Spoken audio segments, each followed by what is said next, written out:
welcome back to Silver Age Silver Screen, the podcast where we watch, discuss, and review sci-fi, cult, superhero, and other stereotypically nerdy films. I'm your co-host, Casey Jarms. And I'm your other co-host, Riley Thorpe. And Riley, you know what's the scariest thing? Spousal abuse? Yeah, that is actually pretty scary. Domestic abuse? Yeah. Alcoholism? All those things. Very scary. Yeah. I was gonna say hotels, but yeah, that's fucking spooky. Also, you know, ghosts and insanity and being possessed and being forced to kill your family. But mostly hotels. Fucking hate them. They're liminal spaces. Time doesn't flow right there. And this one, it doesn't make any sense. Like how the sets are built, you can't have this work in real life. There's windows in the middle of the building. Where the fuck's the gold room? Oh god, this architecture, it's so goddamn terrifying. We're talking about The Shining. I once went to a hotel and I opened up the pull-out bed and there was meat in it. Just little chunks of meat. We don't know what kind of meat, but it was meat. What the fuck? That's my hotel horror story for you right there. Just getting that right out of the way right away. Yeah, we are talking about the Stanley Kubrick produced and directed film based on the Stephen King book of the same name. The story follows Jack Torrance and his wife Winifred and his son Danny. Winifred? Yeah, pretty sure it's Winifred. I thought it was Wendy. Dick asks her, like, is it Wendy or Fred? And she goes, it's Wendy. You're right, but whatever. This is the weirdest weeds to get stuck in. It's The Shining. We all know The Shining. Jack Torrance is hired as the manager of the hotel during the off-season to keep up to date with maintenance of this secluded hotel in the middle of the mountains, in the middle of nowhere. And little do they know that their little son Danny has this telepathic ability to shine. Yeah, and he just glows in the dark. He can see all the ghosts that are in this hotel, and he watches as his father is slowly corrupted and made evil by these spirits and this benevolent force in the hotel. We all know The Shining. Everybody's seen it. Everybody loves it, except for one man in particular. Stephen King. Yeah, he doesn't like it. And, I mean, I get why he doesn't like it. He dislikes it because unlike the book he wrote, where it's about Jack, who is ultimately a good man deep down, slowly being corrupted and eventually getting redemption, Jack in this movie, played by Jack Nicholson, yeah, he starts out fucking horrible. And he does not take much to just jump down that slippery slip and murder his family, and I'm pretty sure I messed up that word. It is interesting because Stephen King has notoriously had a lot of troubles in his life with substance abuse. He was an alcoholic. He was on a number of drugs. Fucking love that coke. For years. He did so much cocaine, he does not remember the physical act of writing several of his books. Yeah. Which brings up the question that I brought up last night. Is it possible that, because he writes many books under pseudonyms, is it possible that there are books out there written by Stephen King, even he doesn't even know about? Shit, that's actually possible. I do like, I saw a tweet once that's like, you know, most horror people are generally just average people who know how to make good horror, except Stephen King. There's something wrong with him. Yeah, the coke. Like, you ask him, why is there a child orgy scene in it? And he's like, there's a child orgy scene? I was fucking high when I wrote that, man. Yeah, he was on a lot of drugs during this time of writing the book. Well, actually, when it comes to The Shining, he was attempting to get clean. This entire book, the themes it explores and the story, it can be interpreted all as a metaphor for recovering from substance abuse. Having this force beyond your control, turning a man, a husband, a father, turning him into a monster that will hurt his wife, hurt his kids. This character, Jack Torrance, is a former school teacher turned writer / recovering substance abuser. That is Stephen King. Yeah. He was a teacher turned writer and was doing a lot of drugs. Yeah, I do like how he explained what he was working on to his wife, I imagine. Like, hi, honey, you know how I'm an alcoholic writer going through withdrawal? Well, I wrote this book. It's about an alcoholic writer who murders his wife and son. Any thoughts on that, hon? Yeah, I bet that was pretty traumatizing. Added to the fact that his son is also, well, his entire family are writers. They've published books, but his son, is it Joe Hill? Yeah. Yeah, he wrote the graphic novel Lock and Key, which just recently got a new season on Netflix. Oh, cool. I'll have to check that out. So yeah, you're right. That probably would have been weird for his wife. Like, yeah, hey honey, I know I'm trying to get better, but here's a book where a guy who's basically me is trying to murder you. Yeah, so Stephen King, this was a very personal story for him. And as Casey said, deep down in the book, Jack Torrance has good in him, and there is hope for him, but there's these forces beyond his control that are compelling him to harm his family. But when it comes to the movie adaptation, Stanley Kubrick threw all that out the window in order to make just a creepy-ass horror movie. And, I mean, sure, I can understand an author not liking an adaptation of their work that changes things, but, I mean, in Kubrick's defense, he made a really fucking creepy movie. Holy shit! Mm-hmm. And one more thing about Stephen King first. He hated this movie so much that he personally wrote and produced a TV miniseries reboot 15 years later and said, "This is the definitive adaptation of my work." And when it came time to make Dr. Sleep in 2019, director Mike Flanagan legitimately had to convince Stephen King to allow it to be attached to the film and not the miniseries. Because Stephen King is like, no, I want this movie to be attached to the miniseries because that's the official telling of it. Mike Flanagan's argument was, well, not as many people have seen that. Yeah, also, more people have seen the movie, so it's more well known. The miniseries isn't as good. No, it's not. I mean, it's fine, but it doesn't have this phenomenal directing and cinematography and acting that is what makes this film fucking amazing. Yeah, Stanley Kubrick was notoriously very picky about the projects he chose. And there was this interesting story I read. Him and his co-writing partner, she co-wrote this film with him. She told this story of he would sit in his office and he'd always like read books or read magazines or read newspapers and stuff like that. And then he would always ring his assistant for the next thing to read because he would read it and then be like, no, I don't want to make a movie out of this. Yeah, isn't the story like, okay, so I gave him a 60-book tall stack of Stephen King's, and every few minutes I heard him chuck one at the wall because he didn't like it. And then, it's been like an hour and he hasn't chucked one. I guess we're making a Shining movie. That's it. That's the story. He would chuck it against the wall because Stanley Kubrick, in his personal life, doesn't really understand subtlety. No. And also, Tammy did a good job, but also he was kind of a dick on set. Really shitty to Shelley Duvall, and really everyone.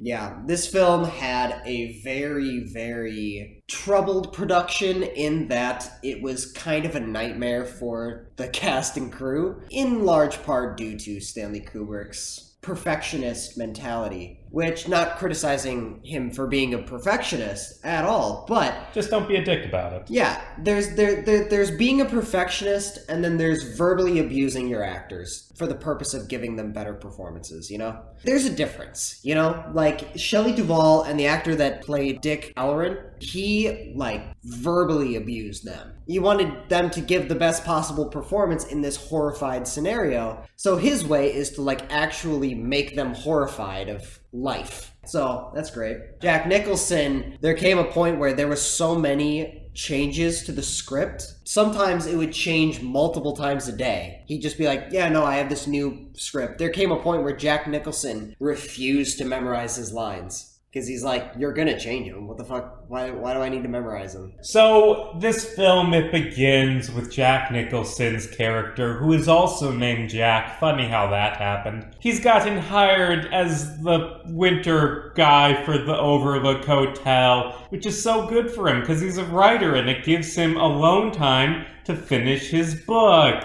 And you can tell as soon as you see him that he's going to snap and murder his family. Like, I like Jack Nicholson as an actor, but I don't think I have ever seen him not be a person who, as soon as you see him, wow, he's going to kill everyone in a minute. Yeah. And that also even feeds into the argument of why Stephen King hates this movie, because Jack Nicholson, again, you look at him and the way he's positioned in the frame, in the opening scene where he's meeting with the hotel manager, you look at him, the way he's positioned, the look on his face, the way he's dressed, and the way he talks, too. Like, you can tell he is about to snap right there. Yeah, he feels very fake. Yes. In all of it. Like, he's putting up a facade of being a good person. Yes, Jack Nicholson, very good in this movie. I think the cast in its entirety is basically perfect. Oh yeah, it's a movie that has a very small cast. Like, for most of it, it's just Jack Nicholson, Shelley Duvall, and Danny Lloyd, the little kid who only did this, really,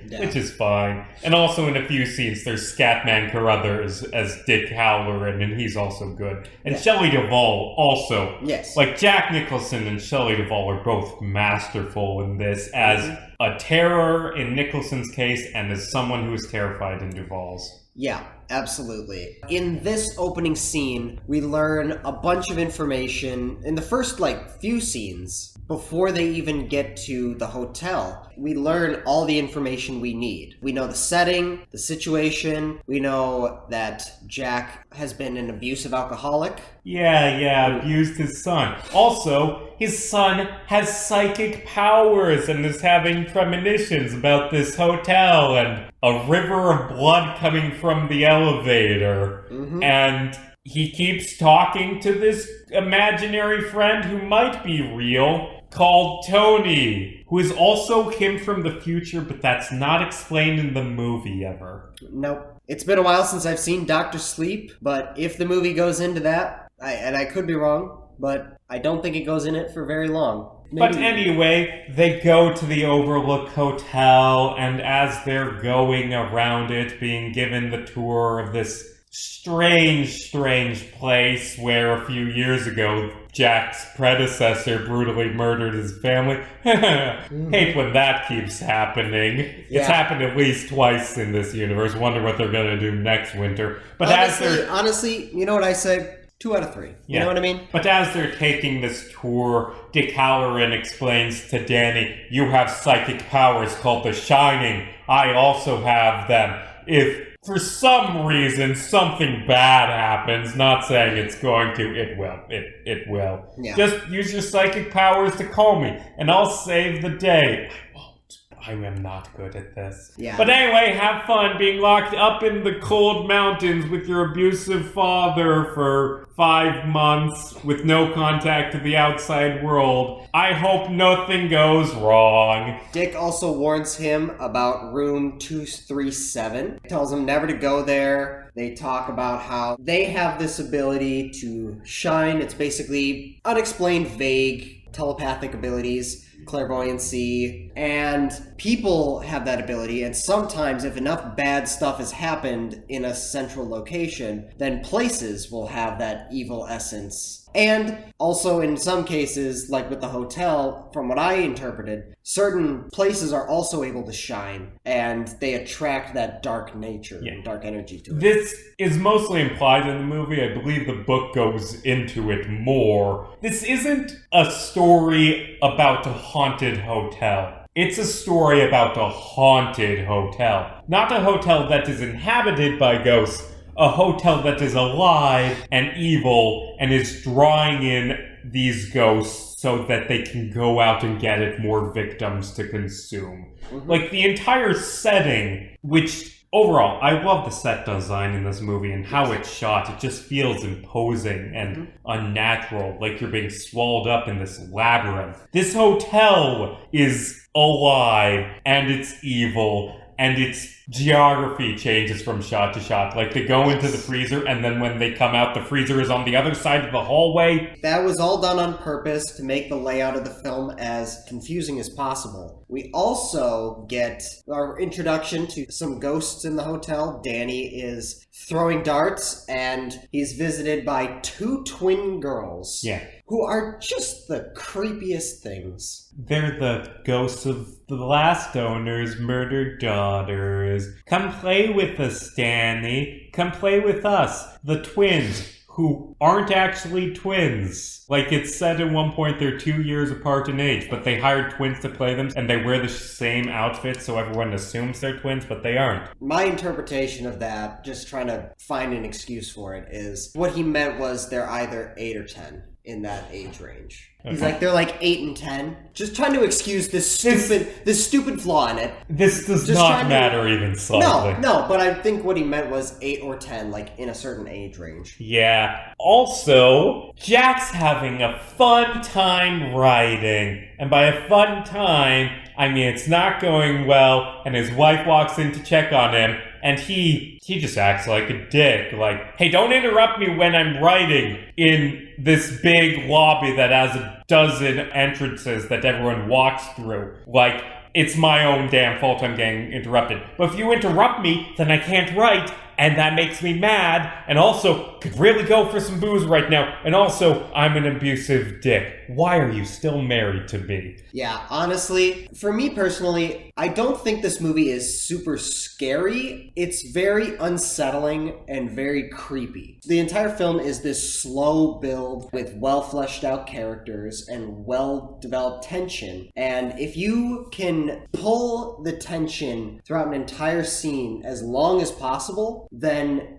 the payoff will be even bigger. The longer you can stretch it out, then the bigger the payoff will be. That's why this entire film, the first, hour and a half is just tension building. Yeah. And then it's just an explosion. And what really helps the tension of this movie is that it's not really so much the ghosts. Like, it's somewhat ambiguous if the ghosts even exist. They do. Yeah, some people interpret this entire story as Danny's active imagination. That's his way of dealing with an abusive father. Yeah, and the ghosts exist. We'll get into that. Yeah. But they don't do much in actual violence. Most of that is them egging Jack on. And even before the ghosts start getting involved, he's just horrible. This abusive prick who you're just waiting for him to snap, and then Grady shows up and is like, hey, kill your family. Okay, yeah, sure. I've been waiting for an excuse. That first car ride up to the hotel, they barely talk. Like, it's just so uncomfortable. Them sitting in that car, all tight-knit together, no one's talking. Jack looks pissed off. Winnie looks just beaten down mentally. Probably physically as well. But Jack. The point is, it's so uncomfortable, and it does so good through non-dialogue and dialogue, both, fleshing out the relationships between these characters. I mean, like, when Jack wakes up, his wife made him breakfast, and he's all like, no, I'm not gonna go for a walk with you, and totally blows her off. From that moment on, to if I could take a moment to talk about the shot design and the story, that's when Jack starts to isolate himself from his family. And if you noticed, the way the shots are designed, very rarely, very seldomly do you see Jack in the frame with other people. And when it is, it's a very threatening kind of intrusion of their space. The way it's designed is Jack has now become isolated from his family. He's going insane. That's made clear through the story, but also the shot design and the direction. Yeah, and another little shot design thing that I love is it happens a few times. There's just these long, continuous shots of Danny riding his little tricycle through the lobby and halls of the hotel, just never leaving him, and it really gets across how small you are in comparison to this hotel, which is itself the monster. It's really effective. Yeah, those shots, because a large portion of this movie around this time is just Steadicam shots through the hotel, following the family individually as they walk through the hotel. Crazy thing is, the Steadicam was like just invented. And that's when Stanley Kubrick was like, yep, I'm going to use that all throughout my movie. Well, he saw good technology, and I'm pretty sure I saw a picture of the rig, because they didn't have the proper rigs yet, so it was like the camera sitting in a wheelchair. Mm-hmm. So we've talked so much about how scary this movie is. You know what we need now? Time for some sexy makeout sessions. Danny comes back all beat up, and at first Wendy is like, oh no, my husband did it, because that's his thing. Because, but then, be sorry to interrupt, this is after Danny rides his big wheel past room 237. The door is open. It's unlocked. We don't know what happened. He shows up completely beaten and bruised. Yeah. He walks in on Shelley Duvall comforting Jack as he has just had a nightmare about killing his wife and son. Foreshadowing. And then from there, Jack, because he knows he didn't do anything, so he goes to the ballroom, the gold ballroom, and out of nowhere, the entire bar is stocked, and there's a waiter there. Just completely out of nowhere, and starts egging him on about how your family, your son is in the way, you need to sort of correct them, and slowly but surely influencing him and driving him down this murderous path that he's going down. Another thing, how this movie is shot, every time Jack talks to the ghost, there are mirrors around, because he's symbolically talking to his own inner demons. It's great. But anyway, Jack, fine, I'll go check out room 237 where my son got beat up. And he goes in there, and there is a hot naked lady who he makes out with. This is awesome. And oh god, it's not awesome anymore. Corpse, rotting old lady corpse. Why is that? Oh god, it's so discolored and scary. And he runs away and never mentions it again.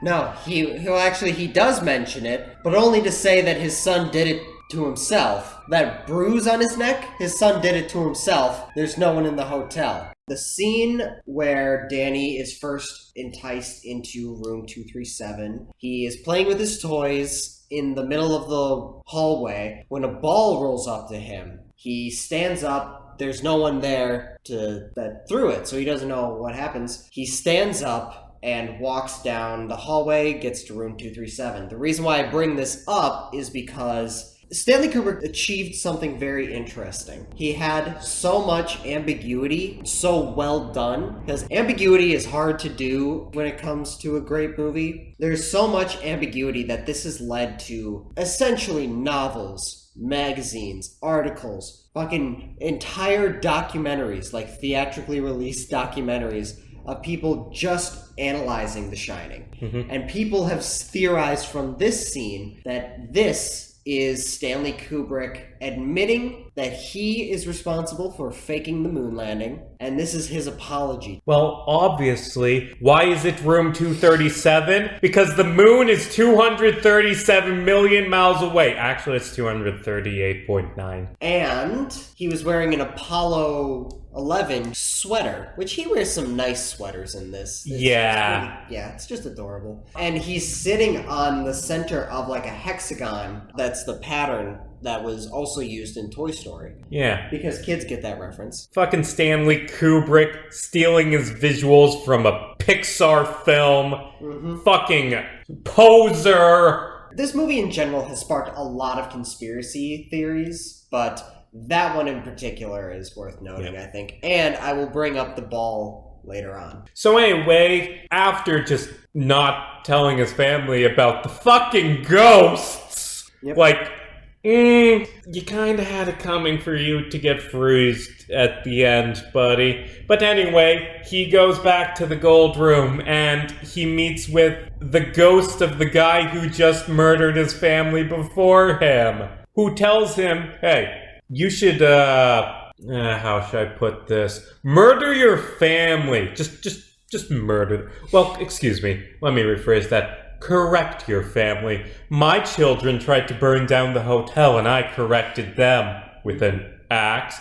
Also, your son's gonna try and get that not gonna repeat that word to come here. Yeah, we had a full-on conversation when he said that because... We forgot about that, yeah. The previous maintenance man that worked at the hotel, Grady is his name. Mr. Grady, he uses a racial slur referring to Dick Halloran because he was on vacation in Florida in a very, very nice hotel room, I might add. It's basically 5 stars. Yeah, covered in paintings of naked women. And he knows what he wants. He does. He has a vision through his ability to shine, predicting the future, seeing what's going to happen, what Jack Torrance is going to do to Danny and Wendy. So he flies all the way back up to the hotel, or to the town that the hotel's in, and he takes this snowplow all the way to them. So the ghosts know that Dick is on his way back, and they don't want him to stop. So they entice Jack into killing him, killing his family, all that. And Grady, and Jack Leigh repeats it, refers to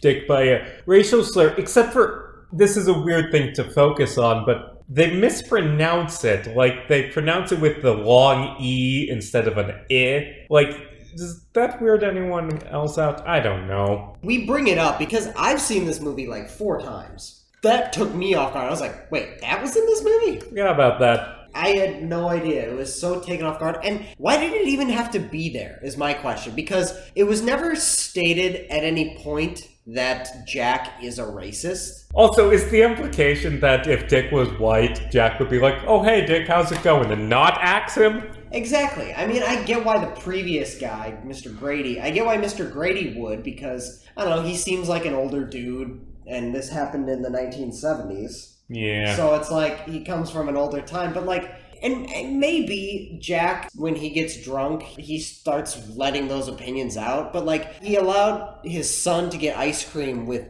Dick earlier. And the point is, what I'm trying to say is, it was never established that Jack was a racist, so it just feel like that could have been completely cut out. So anyway... And it should have, obviously. So anyway, Wendy goes into Jack's writing room and finds his manuscript, which is just, I mean, it's the most famous thing from this movie. All work and no play makes Jack a dull boy. All work and no play makes Jack a dull boy. Written hundreds of times. Also, it's misspelled a bunch. Mm-hmm. Like, at one point, it's all with 3 L's, dole written with a Y, and he, like, messes up the formatting. It, like, goes back and forth, waving. Yeah. Like, at least Jack had some fun while he was writing this. Yeah, and I don't know about you, but we mentioned conspiracy theories earlier. Uh-huh.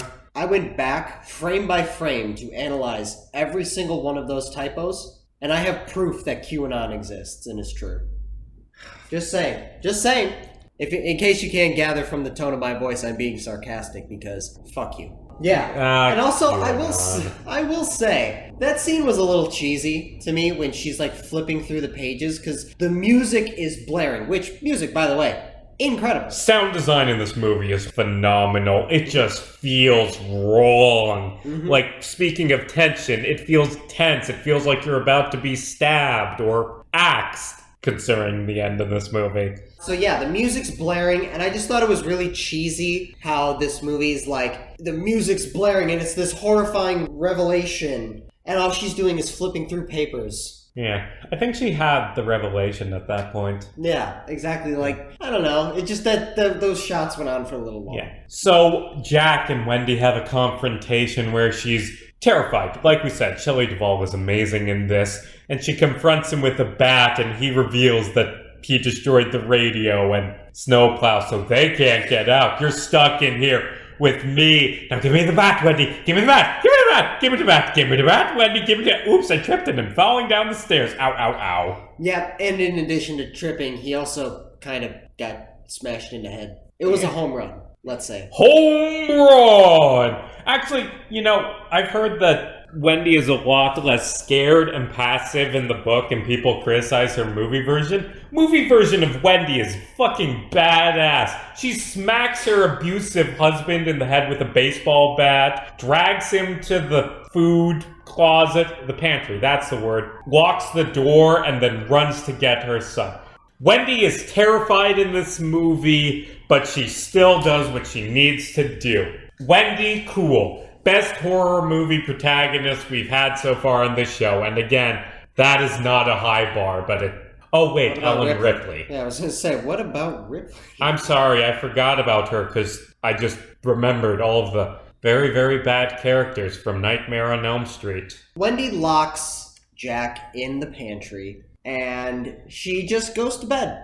Because what else are you going to do after your husband threatens to bash your brains in with a baseball bat, and there possibly is a strange woman loose in the secluded hotel that you're snowed in at? And... Well, I mean, the fuck she's supposed to do? She can't leave.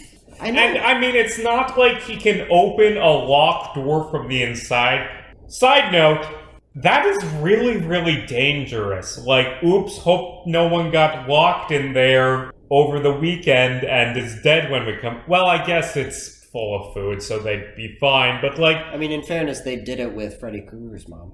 Yeah, they did. But that was also dumb. Like, why does the door lock on the outside is all I'm saying. That is a safety hazard. That, I have an explanation for that. You know that thing, the handle, the valve that was there? That unlocks it from the inside. The purpose of that is if you are locked in, you get it. You can get. Wait, so he wasn't even locked in? He's just a dumbass? Yeah. Or the only supernatural thing, definitely proven supernatural thing, is when he's stuck in there and Grady opens the door for him. He could have just done that on his own, so he's just staring at a door, too stupid to open it. That door was chrome and had a reflection on it. So maybe he was seeing the ghost again. Maybe that was just him opening it by himself. Yeah. So it's definitely fucking super... Oh, yeah. It's definitely fucking supernatural, though. Because Danny can see the ghosts, and Danny can contact Dick Halloran. Like, there's no non-supernatural explanation for that. But yeah, Jack gets out and gets a fucking axe. References Johnny Carson because... Why not? Yeah, because why not? And like Jack in the climax of this movie, he's cheesy and ridiculous, but works. Yeah. Just because of Jack Nicholson's utterly unhinged performance. Jack Nicholson was actually nominated for a Razzie for this movie. Yes, I'm pretty sure so... Yeah, I'm pretty sure... Fuck. So, yeah. Shelley Duvall? Yes, Jesus, why can't I talk tonight? Yeah, Jack Nicholson and Shelley Duvall, despite their amazing performances, were nominated for Razzies. And yeah, the Razzies are kind of full of shit. There are some great movies that have gotten Razzies. This, The Thing, like, I'm not going to criticize them giving a ton of Razzies to Twilight or Jack and Jill, but there are a lot of cult classic films that they hated that are amazing films. Yeah. Anyway, that's a whole argument for award shows for a later date. We also got the Red Rum scene, where Danny, at a point, he has another flashback of the scene involving the bathtub, where that woman turns into an old corpse and he was making out with it and he just acts like it's nothing fine. Wasn't that the scene that Danny saw all that? And because it keeps cutting to him freaking out, so he's using his shining abilities to see that. And that's when Tony takes over his mind. Also, Tony, future Danny, why you gotta call your mom Mrs. Torrance and be all creepy and talk like this while waving your finger? Just say, hi, I'm your son from the future. I'm here to save you. Because that's ridiculous, Casey. Yeah, that is ridiculous. But, almost as ridiculous as he just keeps saying red rum. It's honestly a bit cheesy. And he paints it and then... He grabs his mom's lipstick and writes red rum on the door. Which then he grabs the knife that she went to bed with. I feel like that's a safety hazard, but that's neither here nor there. Husband. True, but as far as she knows. A woman who sleeps with a knife is a fool every night except for that night, because that's the night her husband broke him with an axe. Yeah. Danny wakes her up, she holds him, and in the mirror she sees the reflection, the inverted image of the red rum drawn on the door, and it spells murder. Yeah. Except the E and the R are backwards. Yep, because child. Yeah. Child wrote it. Honestly, isn't he supposed to be 9? He dumb. He should know what way E goes by then. Yeah. So anyway, Jack shows up. Here's Johnny. Axes down the door. They all run away and get separated. And the climax of this movie, it's just fucking insane. It's just all of it is Wendy running, and then just shit starts happening. She goes to a hallway, and then the elevators open up, and out comes a river of blood. Side note, they were allowed to use that in advertising despite it being gruesome, because they said, what? No, that's not blood. That's rusty water. It's red because it's rusty. That's how rust works. Wendy runs into a ghost getting a blowjob by a dude dressed like a bear or a dog or whatever that costume was supposed to be. The original furries. Yeah, that's explained in the book. It's not explained in this, which just makes it kind of weird. Dick Halloran shows up finally. He spends half the movie trying to get here to save the day. Immediately gets killed by an axe. Mm-hmm. And the ending of this movie, Jack chases Danny out in the snow into the hedge maze that is outside the hotel. Why does the hotel need a hedge maze? That's weird. I've never seen that before. Yeah, no. And Danny loses Jack by doubling over his tracks, and Jack just gets lost in the maze, and it cuts to morning, where he dead and frozen and very unhappy about it. He does not look happy as a corpse. No, not at all. It's pretty ridiculous. I mean, all he wanted was to murder his son. Is that too much to ask? Apparently, in this godforsaken world, Wendy and Danny get away on the machine that Dick drove on the snowplow. We don't see them escape, which is a very pessimistic ending because we don't see them escape. Do they get out of this hellhole? I mean, we know they do because Stephen King wrote a sequel book, and that sequel book was turned into a film. But they have to live the rest of their lives with this trauma. And that's a very dark thought.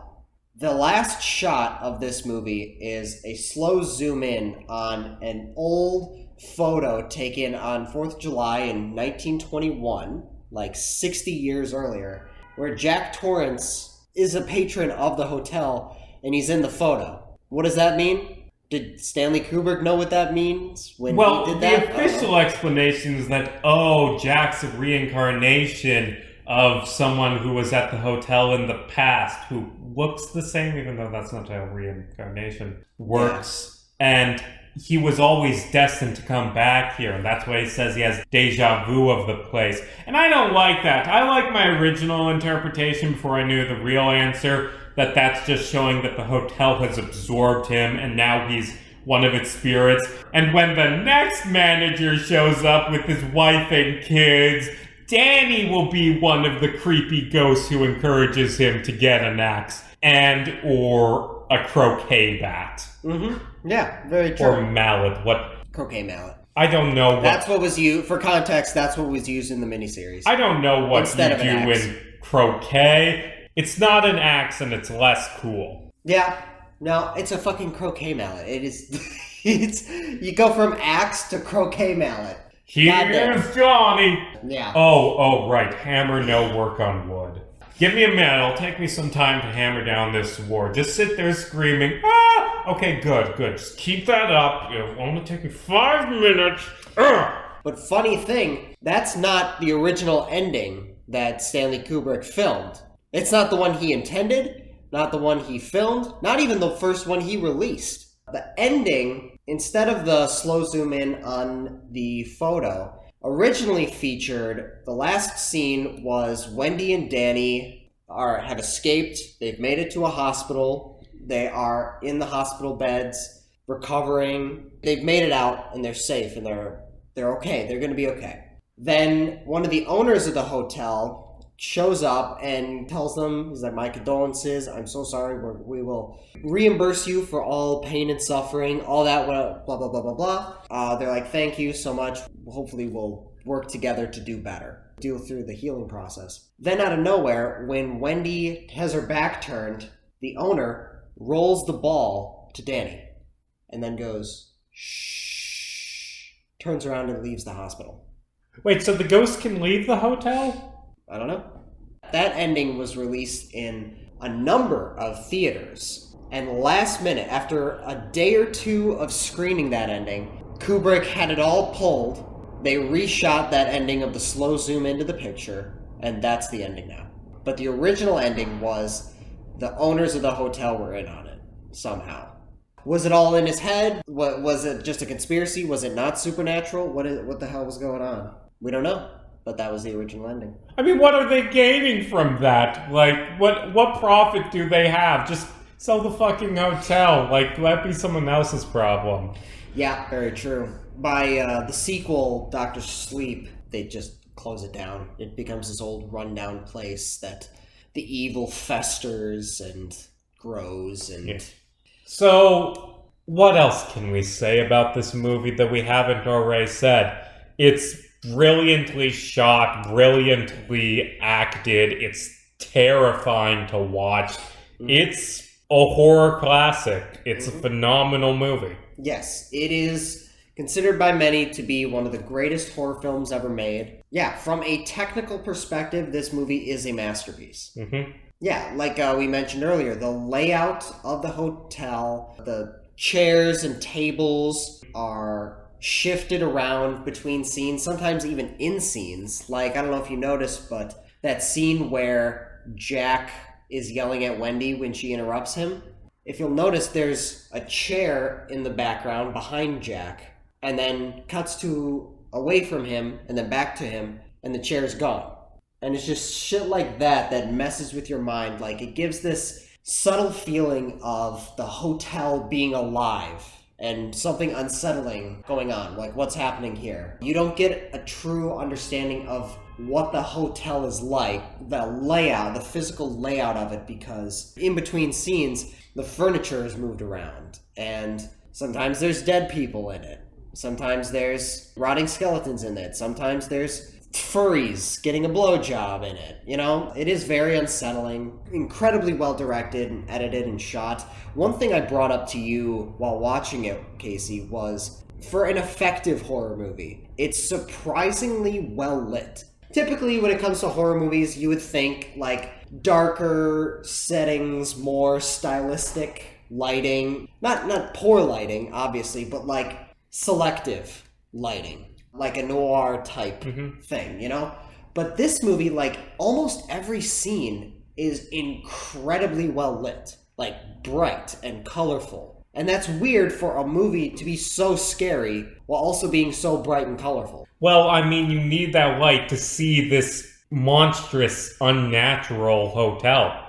Just all this bright light with no one around, that's creepier than darkness. Yeah. What's creepy about this movie, A, it's the ambiguity. B, it's the character dynamics with an abusive husband and father, and the family suffering because of that. The weird ghost shit that's happening, that's all scary and creepy and crazy. But what's really creepy to me, and the music as well, but like, and the sound design, I'm just listing off all the great things that this does. But the thing that what I'm trying to say is this film just shows you something, and it's freaky as shit.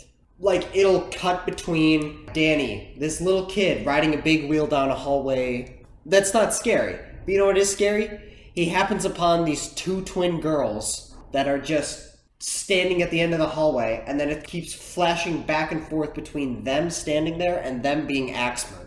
Like, it's creepy and freaky as shit. It is a strangely directed, unconventionally directed, and shot horror movie, but it does it very well. Incredibly well. So, at the end of the day, what type of score are you going to give it? Like I said, from a technical perspective, this movie's a masterpiece. The acting is phenomenal, the sound design, music, shot structure, editing, direction, all that. The style of directing that they went with is very unconventional for a horror movie, which is incredible, seeing as though they achieved something so effective. In terms of horror, it's very creepy, very unsettling, and it has some genuinely scary moments. That said, horror is a genre that oftentimes does not change. It doesn't evolve. Like, what's scary to one person in one time won't be as scary to someone else like 30 years later. 40 years later. So in terms of it being scary, it is, but it's not the scariest movie I've ever seen. But that's just me subjectively. It still achieves enough horror and terror that, that works. I also think that the plot, though it is great seeing this slow burn of a family, just tensions are rising and then it explodes, the plot is a little dull, I would say, personally, just because it's like they set up the family dynamics and then the entire second act of this movie is just them existing in that, and then it explodes. And it's interesting to see that, and it is incredible and incredibly thrilling. But in terms of like a plot, for me, it's good but not great. Mm-hmm. That's just me. So I'm going to give it a 9 out of 10. It's a masterpiece. That said, I don't think it's as perfect as some people claim. Fuck, this is a good movie. It's an amazing film.